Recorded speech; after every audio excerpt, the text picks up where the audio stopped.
The champagne flute shattered on the marble floor, its crash slicing through the hum of the gala like a gunshot.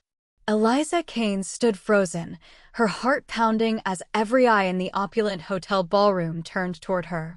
She wasn't supposed to be here, not like this, not with a tray of drinks trembling in her hands and a stranger's voice barking, "Waiter, clean this up."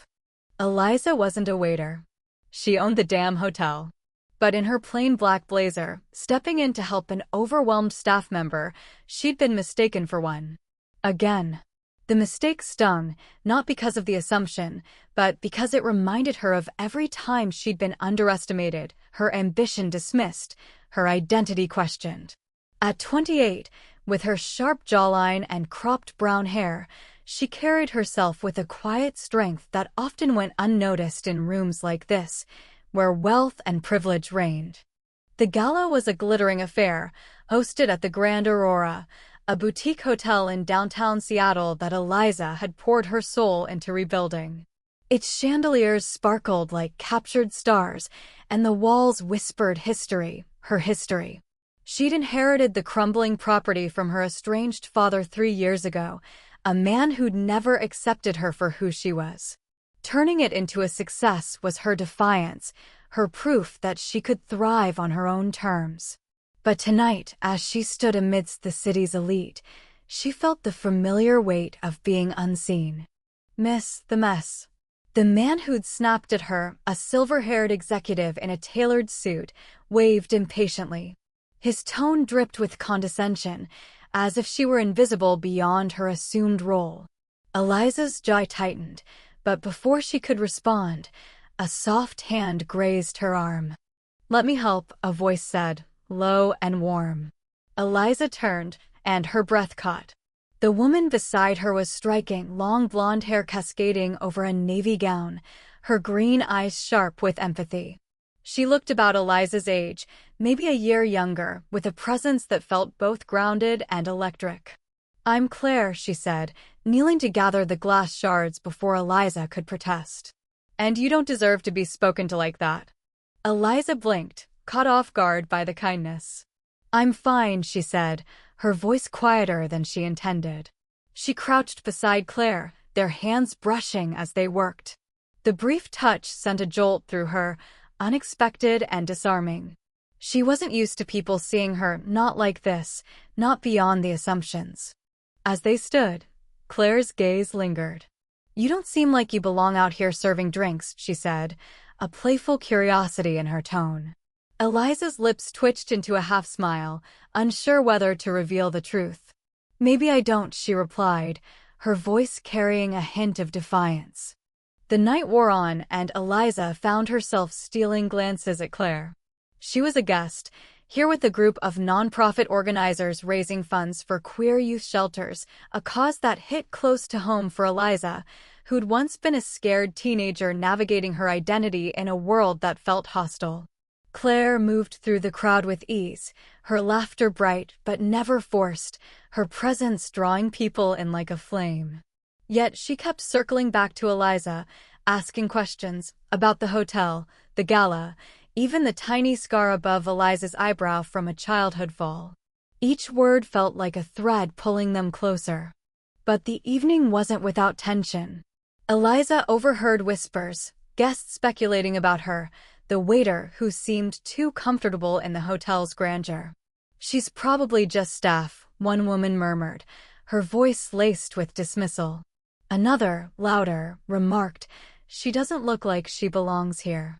The words cut, but Eliza had learned to armor herself against them. She'd spent years proving she belonged, first to her family, then to the world. Claire, though, didn't seem to notice the whispers. Or maybe she did and chose to ignore them. When the executive from earlier approached Eliza again, demanding another drink, Claire stepped in. "I think she's busy," she said, her tone polite but firm, her hand resting lightly on Eliza's shoulder. The gesture was small but deliberate, a shield against the man's entitlement. Eliza's heart raced, not from the confrontation, but from the warmth of Claire's touch. As the gala wound down, Eliza slipped away to the hotel's rooftop garden, needing air. The Seattle skyline glittered below, a reminder of how far she'd come and how far she still had to go. She leaned against the railing, her thoughts a tangle of pride and exhaustion. Footsteps broke her reverie, and she turned to find Claire, her gown catching the moonlight. "You're not just staff, are you?" Claire asked, her voice gentle but direct. Eliza hesitated, then shook her head. "No, I own this place." The admission hung between them, heavy with unspoken stories. Claire's eyes widened, then softened with something like admiration. "That's incredible," she said, stepping closer. "Why didn't you say anything?" Eliza shrugged, her guard still up. People see what they want to see. But Claire's gaze was different, open, searching, unguarded. For the first time that night, Eliza felt truly seen. And as they stood there, the city humming below, she wondered if this stranger might unravel the walls she'd built so carefully. The rooftop garden was a sanctuary, its air crisp with the scent of jasmine and rain. Eliza's shoulders relaxed as she stood beside Claire, the city's pulse a distant hum. But the weight of the night lingered, every glance, every whispered judgment, every assumption that she was less than she was. Claire leaned against the railing, her blonde hair catching the silver glow of the moon. "This place," she said, gesturing to the garden, the hotel, the skyline beyond, "it's yours." "How did you do it?" Her voice held no trace of pity, only genuine curiosity. Eliza wasn't used to that. Most people asked questions to confirm their biases, not to understand. It wasn't easy, Eliza admitted, her gaze fixed on the distant Space Needle. "My father owned the hotel, but it was falling apart when he died. He left it to me, probably thinking I'd fail." Her voice tightened. "He never accepted me. Not my dreams, not who I am." She didn't need to elaborate. Claire's nod was enough to show she understood. Claire's fingers brushed the railing, inches from Eliza's. "But you didn't fail," she said softly. "You built something extraordinary." The words landed like a bomb, soothing a wound Eliza hadn't realized was still raw. She wanted to say more, to spill the years of struggle, fighting creditors, navigating a world that questioned her legitimacy, her identity, but the words caught in her throat. Instead, she turned the question back.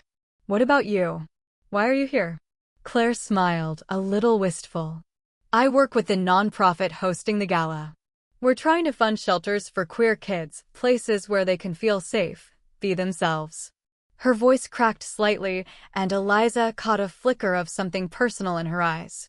"I know what it's like to need that." The confession hung between them, fragile and real. Eliza wanted to ask more, but a shout from below broke the moment.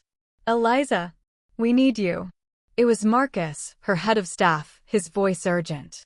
She sighed, the weight of responsibility settling back onto her shoulders. "Duty calls," she said, offering Claire a rueful smile. Back in the ballroom, the gala was winding down, but tension simmered. A group of guests, wealthy donors, by their polished suits and haughty expressions, had cornered Marcus, complaining about the service. "Where's the manager?" one demanded, his voice loud enough to draw eyes. Eliza stepped forward, her heart sinking. She knew this type, entitled, quick to judge, blind to anything that didn't serve their ego. "I'm the owner," she said, her voice steady but firm. The group froze, their expressions shifting from annoyance to disbelief. "You," the man said, his tone dripping with skepticism. "You're just—" He stopped himself, but the unspoken words hung in the air. "Just a woman, just a nobody, just not what we expected." Claire appeared at Eliza's side, her presence a quiet anchor. "She's the one who made this night possible," Claire said, her voice calm but cutting. "Maybe you should show some respect." The man bristled, but the crowd's attention had shifted. Whispers spread. "She owns the hotel," and Eliza felt the familiar mix of pride and exhaustion. She'd fought for this recognition, but it never came without a cost. As the guests dispersed, Claire lingered. "You handled that well," she said, her smile soft but proud. Eliza shrugged, trying to brush off the weight of the moment. "I'm used to it." But Claire's hand found hers, a brief squeeze that felt like a promise. "You shouldn't have to be." They exchanged numbers before Claire left, her touch lingering in Eliza's mind long after the ballroom emptied. The next morning, Eliza found herself checking her phone, hoping for a message. When it came, "A simple coffee tomorrow?" her heart did a traitorous flip. She typed back, "Yes," before she could overthink it. Their coffee date was at a small cafe near the hotel, its windows fogged with Seattle's perpetual drizzle. Claire arrived in a sweater and jeans, her hair loose, her smile brighter than the gray morning. They talked for hours about the hotel, Claire's work, their shared love of old jazz records. Eliza found herself opening up, sharing stories she rarely told, her teenage years sneaking into queer bars, the sting of her father's rejection, the quiet triumph of rebuilding the Grand Aurora. Claire listened, her eyes never leaving Eliza's. "You're incredible," she said, and for once, Eliza didn't deflect. She felt seen, not as the hotel owner or the waiter, but as herself. When their hands brushed across the table, neither pulled away. But the world wasn't done testing them. Back at the hotel, Eliza faced a new challenge, a scathing online review from one of the gala's guests, calling the service amateur and questioning her leadership. The words hit like a punch, echoing her father's doubts. She threw herself into work, determined to prove them wrong, but the pressure was relentless. And in the back of her mind, she wondered if Claire, kind, vibrant Claire, could handle the chaos of her world. The review haunted Eliza for days. It wasn't just the words, amateur, unfit, but the way they clawed at her insecurities, whispering that she'd never be enough. She sat in her office, the Grand Aurora's ledgers spread before her, the numbers blurring as her mind replayed the gala. She'd built this place from nothing, yet one guest's cruelty could unravel her confidence. Her phone buzzed, pulling her from the spiral. Claire's name lit up the screen. "Dinner tonight?" "My treat." Eliza hesitated. She wanted to say yes, to lose herself in Claire's warmth, but the weight of the hotel's demands pressed down. Still, something in her, a flicker of hope, made her type okay. 7 p.m. They met at a cozy Italian place, its candlelit tables a stark contrast to the hotel's grandeur. Claire was already there, her smile softening the edges of Eliza's stress. "You look like you're carrying the world," Claire said, her voice gentle. Eliza laughed, a tired sound. "Just a hotel." But as they ate, Claire drew her out, asking about her dreams, her fears. Eliza admitted things she rarely voiced, the loneliness of her work, the fear of failing the people who believed in her. Claire reached across the table, her fingers lacing through Eliza's. "You're not alone in this," she said. The words were simple, but they landed deep, stirring something Eliza hadn't felt in years, trust. She squeezed Claire's hand, her guard slipping further. Their connection grew over the next weeks. Coffee dates turned into late-night walks, their conversations weaving between playful banter and raw confessions. Claire shared her own story, growing up in a small Oregon town, coming out to a family that struggled to understand, finding purpose in advocating for queer youth. Eliza admired her resilience, her ability to face rejection and still radiate warmth. It made Eliza want to be braver, to let Claire in. But the hotel demanded her attention. A pipe burst in the West Wing, costing thousands. Staff turnover spiked, and another review, this one questioning her professionalism, hit the internet. Eliza felt the walls closing in. She threw herself into fixing things, working late, her phone silent as she ignored Claire's texts. She didn't mean to pull away, but doubt gnawed at her. Could she balance love and ambition? Could she be enough for Claire? One evening, Claire showed up at the hotel unannounced, her expression a mix of worry and determination. "You're avoiding me," she said, standing in the lobby, her voice soft but firm. Eliza's heart sank. "I'm not. It's just this place." She gestured vaguely, her hands shaking. "It's falling apart, and I'm trying to hold it together." Claire stepped closer, her eyes searching. You don't have to do it alone. She reached out, her hand steadying Eliza's. Let me in. Eliza wanted to argue, to protect the walls she'd built, but Claire's touch was an anchor. They sat in the empty ballroom, the silence heavy but comforting. Eliza confessed her fears of failing the hotel, of failing herself, of failing them. Claire listened, her presence a quiet strength. The next day, Claire returned with a plan. She'd rallied her nonprofit colleagues to host a fundraiser at the Grand Aurora, promising to bring positive attention to the hotel. Eliza was skeptical. Another event meant more pressure, but Claire's confidence was infectious. This place is yours, Claire said. Let's show the world what it can do. The fundraiser was a whirlwind of preparation. Eliza and Claire worked side by side, their rhythm seamless despite the chaos. Staff noticed the change in Eliza. Her smiles came easier, her shoulders less tense. But not everyone was pleased. A board member, Richard, a holdover from her father's era, cornered her during a planning session. This event's too risky, he said, his tone sharp. And your personal choices are drawing attention we don't need. Eliza's blood ran cold. She'd heard those words before, from her father, from others who saw her identity as a liability. Before she could respond, Claire stepped in, her voice calm but steel-edged. Her choices built this hotel. Maybe you should focus on supporting her. Richard backed off, but his words lingered, a reminder of the world's judgment. As the fundraiser approached, Eliza felt the stakes rising. This wasn't just about the hotel anymore. It was about proving she could stand tall, not just as an owner, but as herself. And with Claire by her side, she began to believe she could. The fundraiser loomed like a storm on the horizon, its promise of redemption tangled with the risk of failure. Eliza barely slept, her nights spent poring over logistics, her days a blur of meetings and repairs. Claire was her constant, her texts a lifeline, you've got this, but doubts still gnawed at Eliza's edges.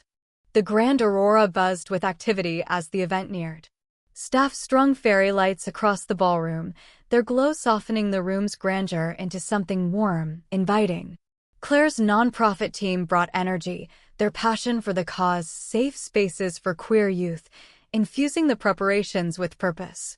Eliza watched Claire direct volunteers, her confidence a quiet fire, and felt a surge of pride.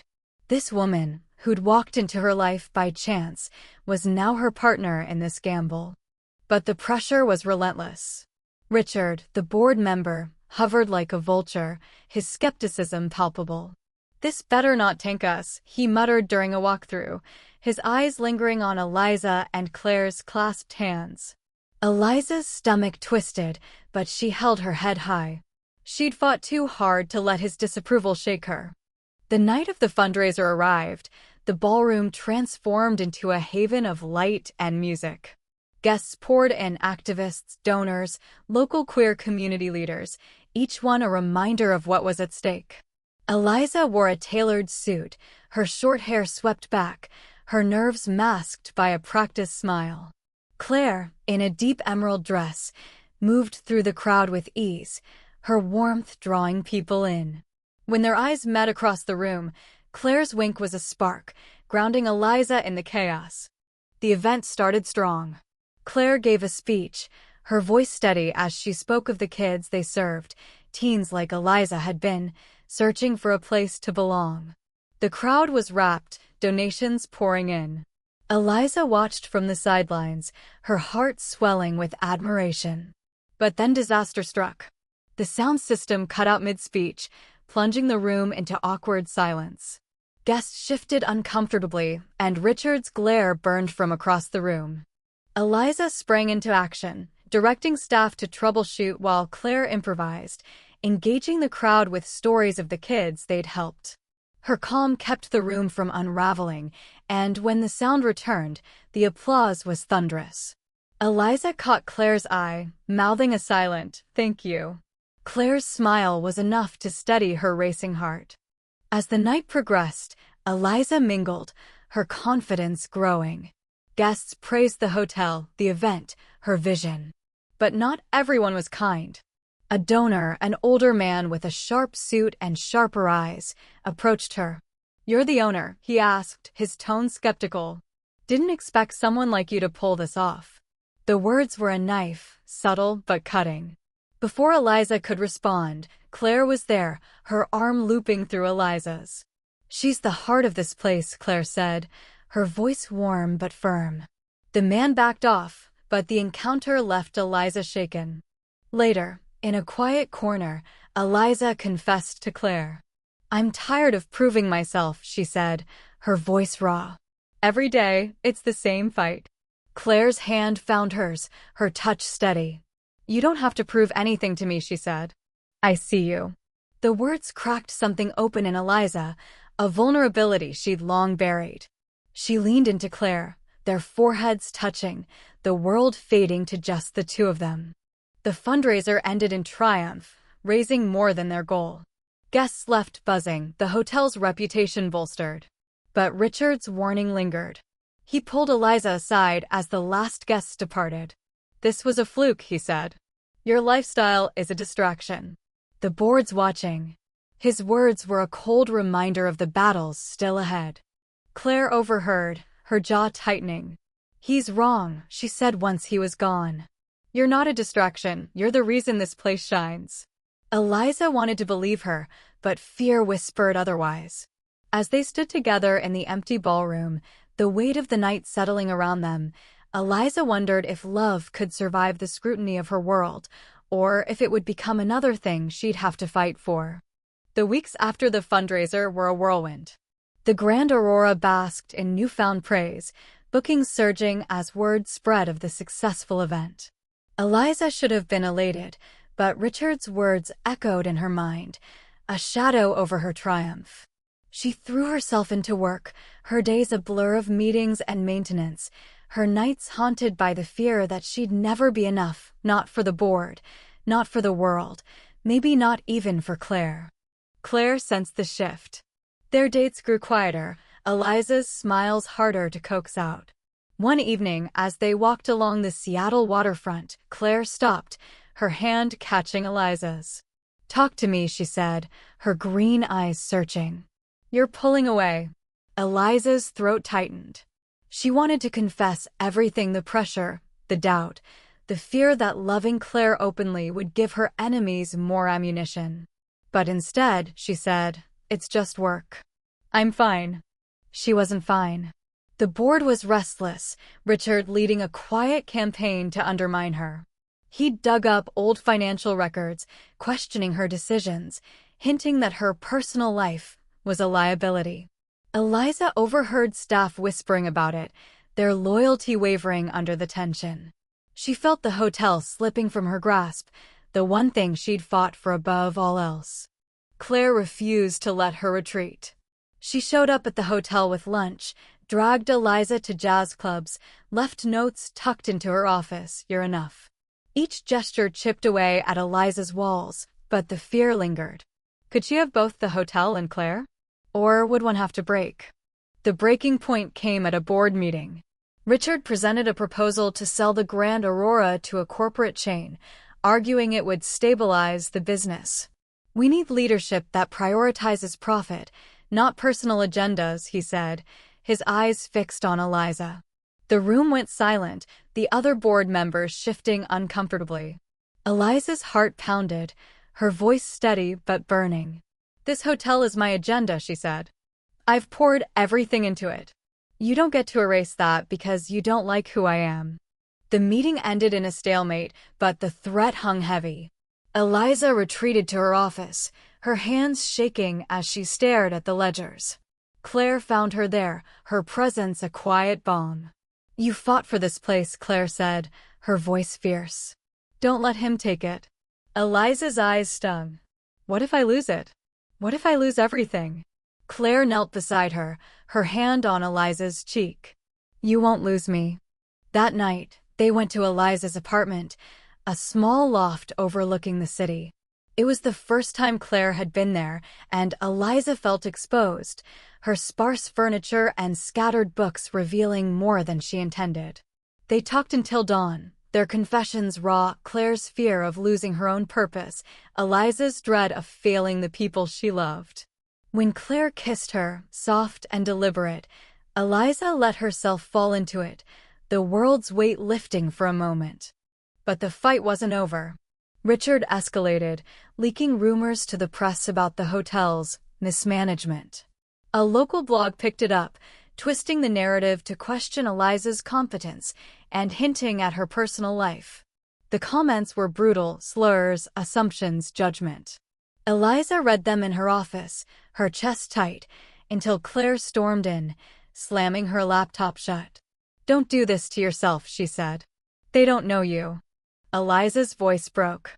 "But they're right about one thing, I'm struggling." Claire took her hands, her grip firm. "Then let me help. We'll fight this together." They spent the night strategizing, reaching out to allies, planning a public response, rallying the staff. Claire's nonprofit offered to host another event, a community open house to showcase the hotel's heart. Eliza hesitated, the risk daunting, but Claire's belief in her was unshakable. As they worked, Eliza realized something had shifted. Claire wasn't just her partner, she was her equal, her anchor. For the first time, Eliza felt like she wasn't fighting alone. But the battle ahead would test them both, and she couldn't shake the fear that love, like the hotel, might come at a cost she wasn't ready to pay. The open house was Eliza's last stand. The Grand Aurora gleamed, its lobby polished to perfection, its staff united behind her. Claire had rallied her network, bringing in local artists, musicians, and queer community leaders to fill the space with life. The event was meant to show Seattle what the hotel stood for, not just luxury, but a haven for those who'd been pushed to the margins. Eliza moved through the crowd, her nerves taut but her smile steady. Guests marveled at the hotel's history, its Art Deco details, the stories Eliza shared of its revival. Claire was everywhere, introducing performers, charming donors, her energy a beacon. When their eyes met, Claire's nod was a silent, "We've got this." But Richard hadn't given up. He arrived midway through, his presence a dark cloud. He cornered Eliza near the bar, his voice low. "This is a stunt," he said. "The board's voting next week. You can't charm your way out of this." Eliza's stomach dropped, but she held his gaze. "This isn't a stunt. It's who we are." He scoffed, walking away, but his words lingered like a threat. The night wasn't without hiccups. A protester, likely spurred by the blog's rumors, showed up outside, holding a sign decrying the hotel's agenda. Eliza's heart sank as guests noticed, their murmurs growing.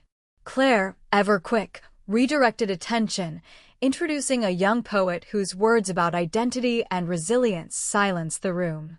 Eliza watched, her chest tight with gratitude and something deeper, love, raw and undeniable. As the event wound down, Eliza took the stage. Her hands shook as she gripped the microphone, but Claire's presence in the crowd steadied her. "This hotel isn't just a building," she said, her voice clear. "It's a promise to create a place where everyone belongs, no matter who they are." The applause was deafening, but Eliza's eyes were on Claire, whose smile held a pride that made her heart ache. After, they slipped to the rooftop garden, the city quiet below. Claire pulled Eliza close, her voice soft. "You were incredible." Eliza laughed, shaky. "I was terrified." Claire's hand cupped her face. "But you did it anyway." Their kiss was slow, grounding, a moment of peace in the storm. The board meeting loomed, and Eliza prepared for war. She and Claire spent days gathering support, letters from staff, testimonials from guests, financial projections showing the hotel's growth. Claire's nonprofit offered data on the community impact, proving the hotel's value beyond profit. Eliza felt a flicker of hope, but Richard's influence was strong, his allies on the board skeptical. The morning of the meeting, Eliza found a note from Claire slipped under her door. "You're enough. Always." She clutched it like a talisman as she faced the board. Richard presented his case first, his words polished but cold, painting Eliza as a liability. When it was her turn, she stood tall, her voice steady. "This hotel is my legacy," she said. "Not my father's, not yours, mine. And I've fought for it every day, not because of who I am, but because of what it stands for." The room was silent as she laid out her evidence, the numbers, the community support, the vision. Claire sat in the back, her presence a quiet strength. When the vote came, it was close, but Eliza won. The hotel was hers. Richard's face was stone, but he left without a word. Eliza found Claire outside, her eyes shining with tears. "You did it," Claire said, pulling her into a hug. Eliza clung to her, the weight of the fight lifting. But as they stood together, she knew the world wouldn't stop challenging them. Love, like the hotel, would always require a fight. And for the first time, she was ready. The victory was sweet, but it didn't erase the scars. Eliza stood in the Grand Aurora's lobby the morning after the board meeting, watching sunlight stream through the stained glass windows. The hotel was hers, truly hers, but the fight had left her raw, her heart a mix of triumph and vulnerability. Claire arrived with coffee, her smile a quiet promise. "You look like you need this," she said, handing Eliza a cup. They sat in the lobby, the space empty save for the hum of morning deliveries. Eliza traced the rim of her cup, her thoughts heavy. "I keep waiting for the next battle," she admitted. Claire's hand found hers, steady as ever. "You don't have to fight alone anymore." The words settled deep, unraveling the last of Eliza's walls. She'd spent years building armor against her father, the world, her own doubts, but Claire had slipped past it all. Their love wasn't just a spark, it was a foundation, strong enough to weather the storms. Eliza leaned into her, their shoulders brushing, the quiet intimacy a balm. The hotel thrived in the months that followed. The open house had cemented its reputation as a community hub, drawing guests who valued its heart as much as its elegance. Eliza hired new staff, loyal and passionate, and the reviews turned glowing.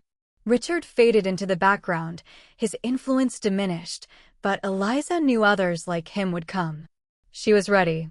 Claire became a fixture at the Grand Aurora, her nonprofit partnering with the hotel for regular events.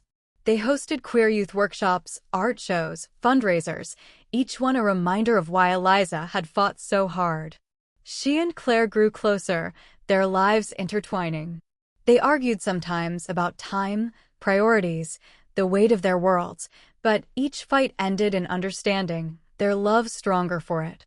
One evening, as spring bloomed over Seattle, Eliza took Claire to the rooftop garden. The jasmine was in full bloom, its scent weaving through the air. Eliza had planned this moment for weeks, her nerves a quiet hum. She pulled a small box from her pocket, her hands steady despite her racing heart.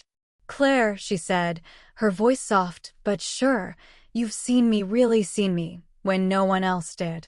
Will you stay with me, build this life with me?" Claire's eyes filled with tears, her smile radiant. "Yes," she whispered, pulling Eliza into a kiss that felt like a vow. The ring, simple but elegant, slid onto Claire's finger, a promise of forever. They stood together, the city sparkling below, the hotel a testament to their resilience. Eliza thought of the girl she'd been scared, unseen, fighting to belong, and realized she'd found her place, not just in the Grand Aurora, but in Claire's arms. The world would always judge, assume, challenge.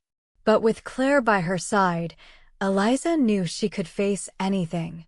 The gala that started it all came around again, a year later. Eliza stood in the ballroom, no longer mistaken for a waiter, her presence commanding.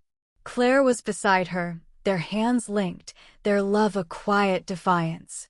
Guests raised glasses to the hotel, to Eliza, to the community they'd built. And as the chandeliers glowed above, Eliza felt a truth settle in her bones.